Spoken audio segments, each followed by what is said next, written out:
Why does every family member who receives our grandmother's antique jewelry die in their locked bedroom with the jewelry placed perfectly on their nightstand? My cousin Vanessa died 3 weeks ago in her locked bedroom with grandmother Judith's sapphire necklace arranged perfectly on her nightstand, still in its velvet box, clasp facing out like someone had staged a jewelry store display. The police called it a heart attack. She was 28 years old, a marathon runner with no history of cardiac problems. I stood in her bedroom after the investigators left and stared at that necklace, remembering how excited she'd been when Aunt Caroline gave it to her at the estate reading. Vanessa had worn it once, to a charity gala, then put it away. She told me it felt heavy around her neck, made her uncomfortable in a way she couldn't explain. 2 weeks after receiving it, she was dead. The coroner's report listed cardiac arrest as the cause. No signs of foul play. Bedroom door locked from inside. Windows secured. Just a tragic, unexplained death of a healthy young woman. Except I'd heard this story before. My sister Rebecca died 4 years ago in almost identical circumstances. She'd inherited grandmother Judith's emerald bracelet, wore it twice, complained of feeling strange when she had it on, then died in her sleep with the bracelet placed precisely on her nightstand in its original case. She was 31, healthy, active, no medical conditions. Heart failure, the death certificate said. I'd been devastated but accepted the medical conclusion because what else could it be?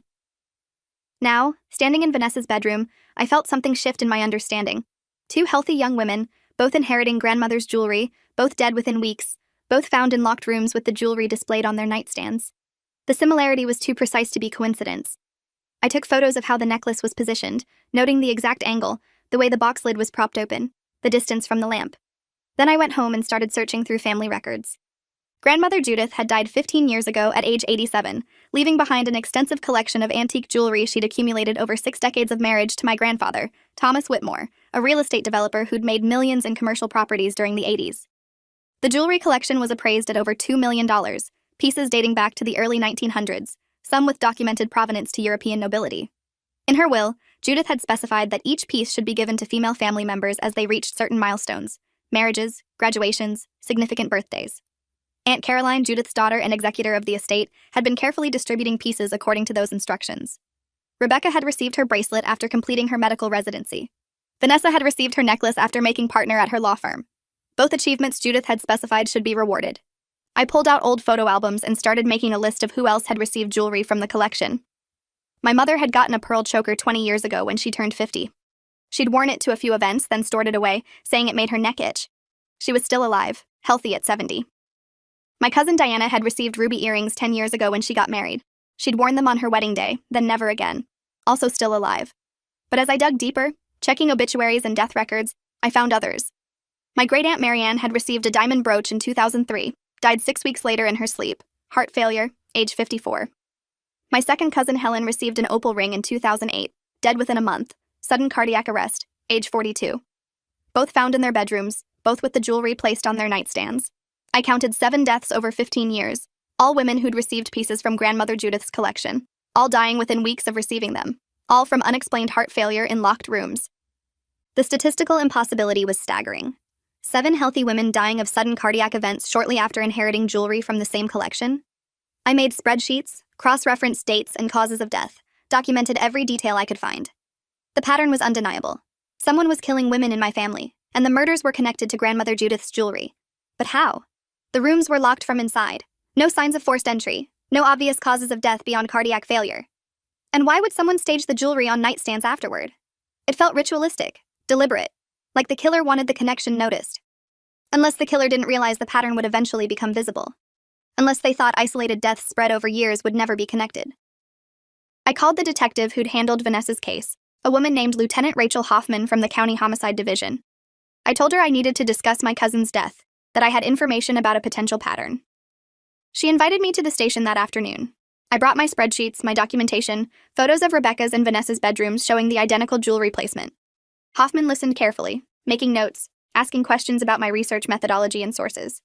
When I finished, she sat back and studied the materials spread across her desk. She asked me if anyone else in the family knew I was looking into this. I told her no, that I'd only started investigating after Vanessa's death, that I hadn't shared my findings with anyone. Hoffman said that was smart. She asked me if I'd received any jewelry from the collection myself. I told her I was supposed to receive a piece next month at my 35th birthday, according to grandmother Judith's will specifications. Aunt Caroline had already contacted me to arrange a meeting where she'd present me with an amethyst pendant that had belonged to Judith's mother. Hoffman's expression changed when I said that.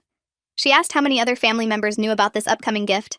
I said probably everyone close to the family, since Aunt Caroline had mentioned it at Vanessa's funeral, trying to maintain some normalcy by talking about carrying forward Judith's wishes despite the tragedy. Hoffman made several phone calls, speaking in law enforcement shorthand I couldn't fully follow. When she hung up, she told me she was opening an investigation into the deaths as potential homicides. She said I should not accept that jewelry under any circumstances, and should avoid being alone with anyone who might be involved in the distribution process.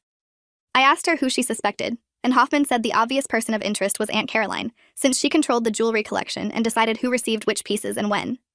But she cautioned that we needed evidence before making accusations, that we had to understand the mechanism of death before we could prove murder. She asked me detailed questions about the jewelry itself. Had I ever examined the pieces closely? Did I know if they'd been cleaned or restored recently? Had anyone else handled them besides Aunt Caroline? I realized I knew almost nothing about the physical jewelry beyond what I'd seen in photos and at events. The pieces were always in their original cases, vintage boxes with velvet lining, stored in Aunt Caroline's climate-controlled safe. She treated them like museum artifacts, wearing white gloves when handling them, keeping detailed provenance records. Hoffman said we needed to examine the amethyst pendant I was supposed to receive, but we couldn't alert Aunt Caroline to our suspicions. She suggested I go ahead with the planned meeting, accept the jewelry as normal, but hand it directly to police for forensic analysis before taking it home. I agreed, though the thought of touching something that might have killed 7 women made my skin crawl. Hoffman assured me that whatever mechanism was being used required the victim to have prolonged contact with the jewelry, that briefly accepting it wouldn't put me at risk. She theorized the killer might be using some kind of poison absorbed through skin contact, something that would take time to build up in the victim's system before causing cardiac arrest. Modern forensics could detect even trace amounts of toxic substances. If the jewelry was contaminated, they'd find it.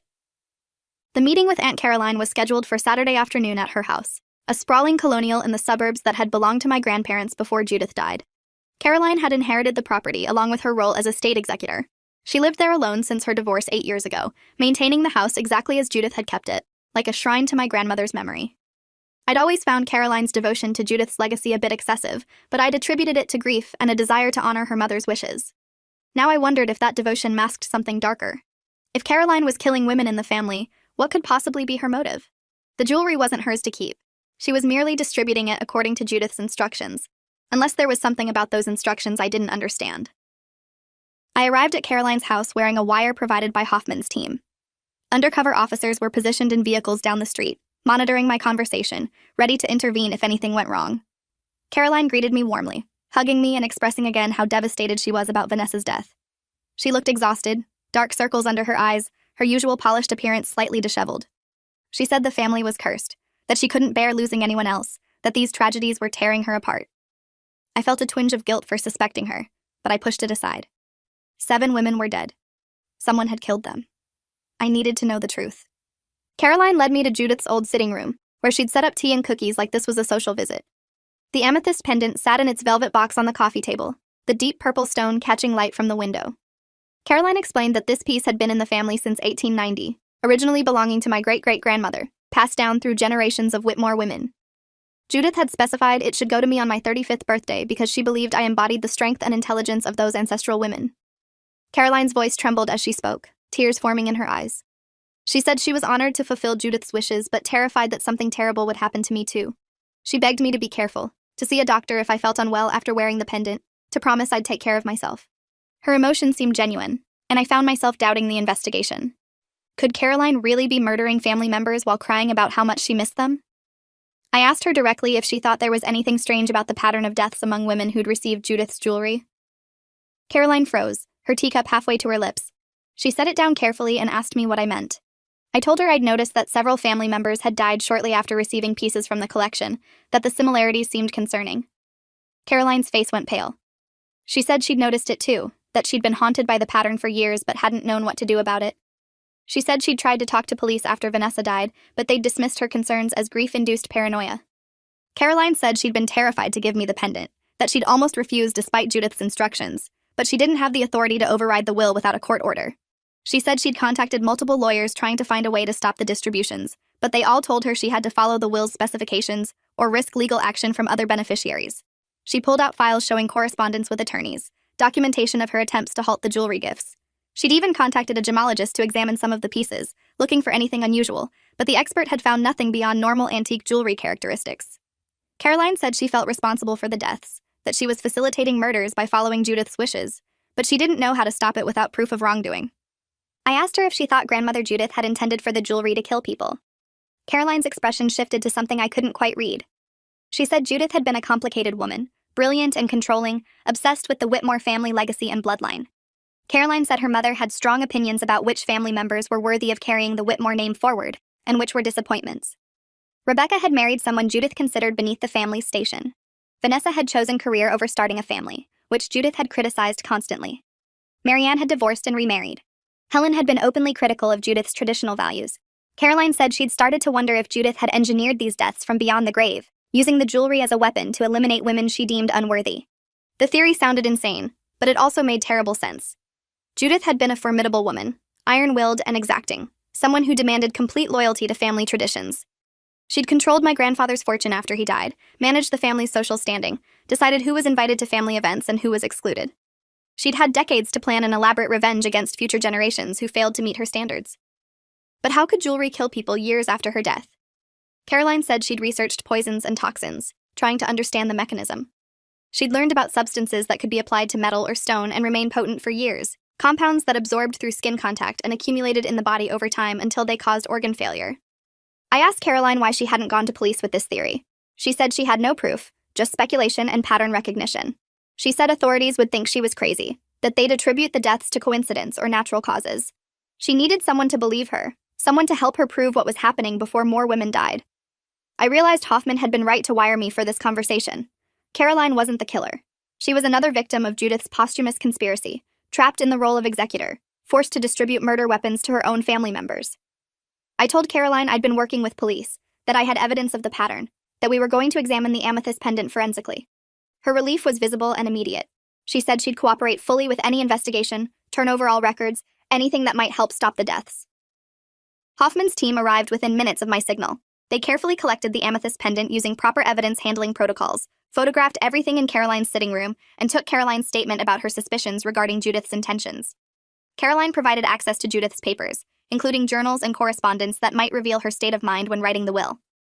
Hoffman assigned officers to retrieve all remaining pieces from the jewelry collection for forensic testing. Caroline warned them to use extreme caution handling the items, to wear protective equipment, to treat every piece as potentially lethal. The team spent 6 hours cataloging and removing over 40 pieces of jewelry from Caroline's safe, each one documented, photographed, and secured in evidence bags. The forensic analysis took 3 weeks. Hoffman called me with results that confirmed our worst fears. Every piece of jewelry tested positive for dimethylmercury, one of the most toxic substances known to science. Just a few microlighters absorbed through skin could cause death weeks or months later from mercury poisoning. The compound had been expertly applied to the metal components of each piece, invisible to the naked eye, odorless, stable at room temperature. Someone with chemistry knowledge had weaponized Judith's jewelry collection, turning treasured heirlooms into delayed-action murder devices. The victims had died from mercury accumulation causing cardiac and neurological failure, symptoms that mimicked natural heart attacks, making the deaths appear non-suspicious. Hoffman said dimethylmercury was heavily restricted, available only to researchers with specific credentials and security clearances. She traced purchase records for the compound, looking for connections to the Whitmore family. She found a link almost immediately. My grandfather, Thomas Whitmore, had owned a chemical manufacturing facility from 1975 to 1995, producing industrial compounds for commercial use. The facility had handled mercury-based products, including dimethylmercury for specialized applications. Thomas would have had access to quantities of the substance before regulations tightened in the late 90s. Judith would have had access through him. Hoffman theorized that Judith had acquired the dimethylmercury decades ago, before her husband's death, and had carefully applied it to the jewelry pieces over time, creating a collection of poison delivery systems. But the timeline didn't work perfectly. Thomas died in 1997, Judith in 2009. Most of the jewelry had been purchased or acquired after Thomas's death. How could Judith have applied dimethylmercury to pieces she bought in the 2000s when the facility closed in 1995?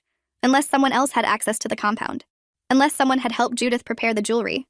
Or unless someone had continued Judith's work after her death. Hoffman pulled employment records from the chemical facility, cross-referencing them with Whitmore family connections. She found something that made my blood freeze. Aunt Caroline had worked at her father's facility during summers throughout high school and college, from 1978 to 1985. She'd been trained in chemical handling and laboratory procedures. She would have known exactly what dimethylmercury was and what it could do. I didn't want to believe Caroline was complicit, not after her emotional confession about feeling responsible for the deaths. But the evidence suggested she'd been involved in preparing the poisoned jewelry. Hoffman brought Caroline in for questioning, confronting her with the forensic results and her connection to the chemical facility. Caroline broke down immediately, admitting everything. She said Judith had recruited her help in 1995 when the facility was closing, asking her to acquire remaining dimethylmercury stocks before the compound was destroyed according to new environmental regulations. Caroline said her mother told her it was for an experiment, a research project Judith was funding. Caroline had stolen several containers, enough to contaminate hundreds of pieces of jewelry. She'd given them to Judith without asking questions because she'd never dared question her mother's instructions. Caroline said she hadn't known what Judith planned to do with the compound until years later, when she found her mother's journals after her death. The journals explicitly detailed Judith's plan to eliminate family members she deemed unworthy of the Whitmore legacy. Judith had written that weak bloodlines needed to be pruned, that women who married poorly or chose careers over family or divorced or criticized tradition were contaminating the family line.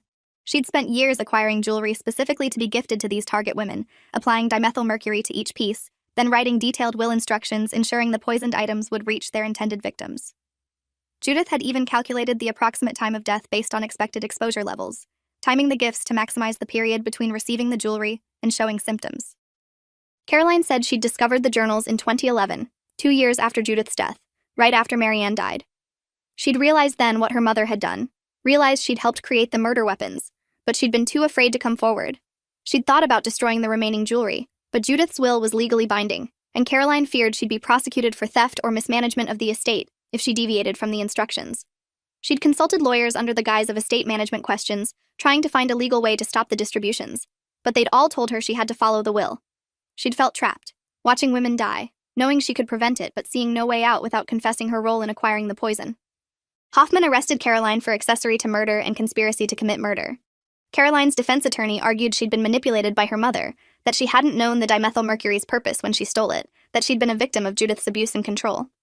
The prosecutor countered that Caroline had discovered the truth in 2011 and had continued distributing poisoned jewelry for another 8 years, allowing at least 4 more women to die when she could have stopped it. The case became national news, a grotesque story of multi-generational murder involving toxic heirlooms and a grandmother's posthumous revenge against family members who disappointed her. The trial revealed depths of dysfunction in the Whitmore family that I'd never understood. Judith's journals, entered as evidence, detailed decades of resentment against women she viewed as threats to her control.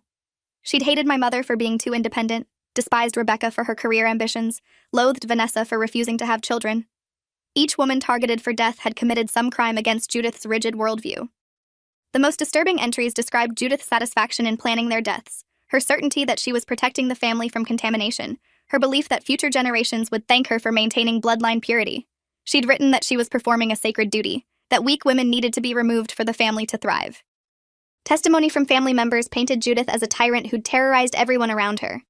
My mother described years of emotional abuse, constant criticism, threats of disinheritance if she didn't conform to Judith's expectations. Other relatives shared similar stories. Judith had used money and social access as weapons, rewarding compliance and punishing independence. She'd maintained absolute control over family dynamics through manipulation and intimidation. Several witnesses testified that they'd been afraid of Judith even after her death, worried that somehow she'd reach from the grave to punish them for disobedience. They'd been right to fear her. She had reached from the grave using poisoned jewelry to murder women who'd defied her in life. Caroline's testimony was the most damaging to her own case. She admitted she'd known since 2011 that the jewelry was deadly, that she'd continued distributing pieces according to Judith's will because she couldn't bring herself to oppose her mother, even posthumously. She said Judith had conditioned her through decades of abuse to never question orders, to always obey, to believe that mother knew best. Caroline had internalized that programming so thoroughly that even discovering Judith's murder plot hadn't broken her compliance. She'd kept killing women by giving them poisoned gifts because stopping would have required defying her mother's explicit instructions, and Caroline had been psychologically incapable of that defiance. The jury found Caroline guilty on multiple counts of accessory to murder after deliberation. The judge sentenced her to 20 years in prison, citing her sophisticated education and her many opportunities to prevent deaths, but choosing not to. Caroline showed no emotion during sentencing. She said only that she hoped the remaining women in the family could live freely now, without fear of Judith's judgment. She apologized to the families of all the victims, though she knew words couldn't undo the harm she'd caused. She said she'd spent her entire life trying to be the daughter Judith wanted, and it had turned her into a murderer. The Whitmore estate was dissolved, with all assets distributed to surviving family members after legal fees and restitution to victims' families. The jewelry collection was destroyed under supervised protocols at a hazardous materials facility, ensuring no pieces could ever harm anyone again. Insurance companies fought the death benefit claims at first, arguing the deaths were murders, not accidents, but public pressure and legal precedent forced them to pay out. The families of the 7 victims received substantial settlements, though no amount of money could replace the women who'd been killed. Melissa, Vanessa's mother, used her settlement to establish a foundation researching elder abuse and coercive control, focusing on how abusers maintain power beyond death through legal instruments and family dynamics. I testified at Caroline's sentencing hearing about how the murders had affected me, how I'd lost my sister and my cousin, how I'd nearly become a victim myself. I described the terror of realizing my grandmother had wanted me dead, that she'd planned my murder years before I'd even understood her cruelty. I talked about the violation of trust, having family heirlooms weaponized, being told I should feel honored to receive jewelry that was designed to kill me. The judge thanked me for my testimony and my courage in bringing the pattern to light. She said I'd saved lives by investigating when something felt wrong, by trusting my instincts despite the seeming impossibility of the truth. The psychological aftermath was brutal for all of us. Every surviving woman in the family had to grapple with the knowledge that Judith had categorized us as worthy or unworthy, had selected some for death while allowing others to live. My mother struggled with survivor's guilt, wondering why she'd been spared when Rebecca hadn't. I went to therapy weekly, processing the betrayal of discovering my grandmother was a serial killer who'd targeted me. The therapist helped me understand that Judith's pathology wasn't my fault, that her toxic worldview said everything about her damage and nothing about my worth. But knowing that intellectually didn't stop the nightmares about locked bedrooms and jewelry arranged on nightstands. Hoffman retired from the force 3 years after the conviction and wrote a book about the case called Poisoned Inheritance, a grandmother's multi-generational murder plot. She interviewed me extensively, and I'm featured throughout as the investigator who broke the case open. The book became a bestseller, sparking conversations about how abusers use legal and financial structures to maintain control posthumously. Hoffman donated proceeds to organizations supporting abuse survivors. She sent me an inscribed copy thanking me for my persistence and bravery. I keep it on a shelf but haven't reread it. Living through the case once was enough. 5 years later, I'm 39 and married with a daughter. I've never told her about her great-great-grandmother's crimes, but I will when she's old enough to understand. She deserves to know where she comes from and what kind of poison existed in our family tree. I've documented everything, so she'll have a complete record when she's ready. I want her to understand that cruelty can disguise itself as love, that control masquerades as care, that some people use family bonds as weapons. I want her prepared to recognize abuse in whatever form it takes, equipped to protect herself in ways the women in my family weren't. I still think about Rebecca sometimes, about how excited she was finishing her residency, how proud she'd been to receive Judith's bracelet as acknowledgement of her achievement. She wore it to the hospital on her first day as an attending physician, showing it to colleagues, telling them about her grandmother's legacy. 3 weeks later, she was dead, killed by the very symbol of family approval she'd longed for her entire life. That's what haunts me most about Judith's cruelty, the way she weaponized love and recognition, turned moments of pride into instruments of death. The women died thinking they'd finally earned Judith's blessing, never knowing they'd been marked for execution all along. The Whitmore name carries stigma now. People recognize it from news coverage and Hoffman's book. Some avoid us entirely. Others approach with morbid curiosity, wanting details about what it felt like living through a multi-generational murder conspiracy. I've learned to deflect those questions, to protect my privacy while acknowledging the public interest in the case. My daughter will grow up with this legacy whether she wants it or not. The best I can do is teach her that we define ourselves by our choices, not our ancestors' sins. If you enjoyed this, you'll definitely want to see the next ones too. So subscribe now and let me know your take in the comments.